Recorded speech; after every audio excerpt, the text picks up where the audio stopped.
Assalamualaikum warahmatullahi wabarakatuh. Bismillahirrahmanirrahim. Alhamdulillahirabbil alamin. Wassalatu wassalamu ala asrofil anbiya'i wal mursalin sayyidina Muhammadin wa ala alihi washabbihi ajmain. Amma ba'du. Yang kami muliakan kaum muslimin dan muslimat yang berbahagia, alhamdulillah, puji syukur pada Allah Subhanahu wa taala, kita bertemu kembali di channel kami Mandua Pasuruan di Pondok Pesantren Terpadu alias ini, dalam rangka untuk sama-sama meningkatkan ibadah puasa kita di bulan suci Ramadan tahun 1440 Hijriah. Mudah-mudahan kita senantiasa meningkatkan iman dan takwa kita di dalam melaksanakan ibadah puasa bulan suci Ramadan, dan menjadikan kita orang-orang yang terbaik di antara umat-umat Nabi Muhammad SAW. Kaum muslimin yang dimuliakan Allah, alhamdulillah di hari yang ke-5 ini kami bisa berbagi dengan Bapak dan Ibu kaum muslimin dan muslimat dimanapun berada, untuk senantiasa mengingatkan kita kembali kepada ibadah puasa yang sedang kita lakukan. Kalau kita melihat fenomena-fenomena yang terjadi di sekitar kita, banyak di antara teman, barangkali keluarga atau masyarakat kita yang juga tengah melaksanakan ibadah puasa. Mudah-mudahan ibadah puasa kita menjadi ibadah puasa yang sebagaimana diajarkan oleh Nabi Muhammad SAW. Tapi perlu kita ketahui bahwa di antara sekian kaum muslimin dan muslimat yang tengah menjalankan ibadah puasa, kadang-kadang mereka tidak mempertimbangkan apakah puasanya ini betul-betul puasa yang sesuai dengan syariat Islam dan diterima oleh Allah Subhanahu wa taala puasa kita.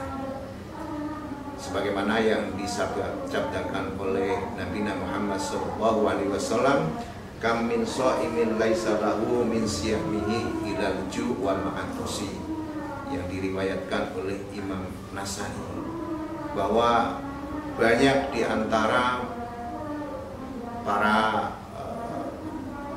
orang-orang yang menjalankan ibadah puasa, ternyata dia hanya mendapatkan puasanya itu hanya berupa lapar dan dahaga.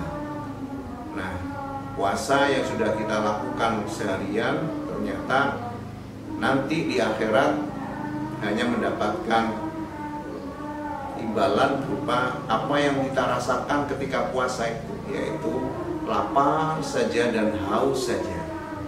Nah, kenapa itu? Barangkali kita tidak sadari, atau bahkan kita tahu tapi kita langgar, sehingga puasa kita diterima oleh Allah karena kita tidak membatalkan sesuatu dengan makan dan minum yang membatalkan.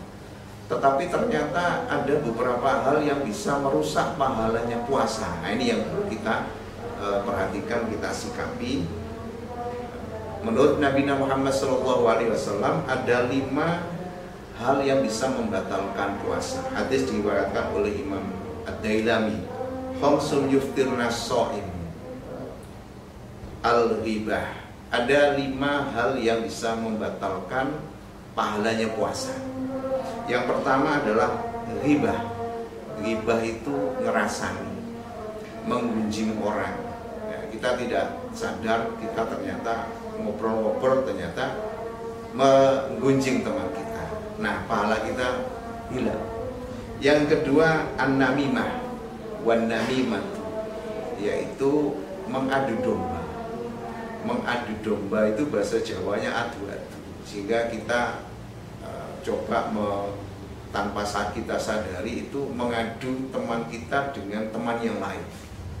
Nah, ini bisa merusak pahalanya puasa. Yang ketiga, wal kadhib, berbicara bohong. Hati-hati, jangan suka hoak, ya, sehingga bisa menghilangkan pahalanya puasa. Wan nadru bisyahwati, melihat orang lain yang lawan jenis dengan nafsu. Waduh, cantiknya bukan main. Gimana ya? Nah, itu dengan syahwat. Nah, kalau melihat dengan tidak syahwat, puasanya tetap insya Allah diterima oleh Allah. Tetapi melihat sesuatu yang bukan muhrim kita, penuh syahwat, nah ini bisa menghilangkan puasa kita. Hati-hati mata kita dijaga dari sesuatu yang bisa merusak pahalanya puasa. Wal yaminul kadhibah, sumpah palsu, sumpah yang tidak sesuai dengan faktanya. Sumpah demi Allah, saya ketemu, saya menemukan dan seterusnya, padahal tidak sama sekali. Oleh karena jangan sampai membuat puasa kita yang saat ini sedang kita lakukan ternyata kemudian hanya mendapatkan dahaga dan lapar saja, hanya gara-gara kita menjalankan, melaksanakan atau melakukan sesuatu yang bisa merusak pahalanya puasa. Demikian Bapak Ibu sekalian saya hormati, atas segala perhatian dan kekurangannya kami mohon maaf yang sebesar-besarnya. Wassalamualaikum warahmatullahi wabarakatuh.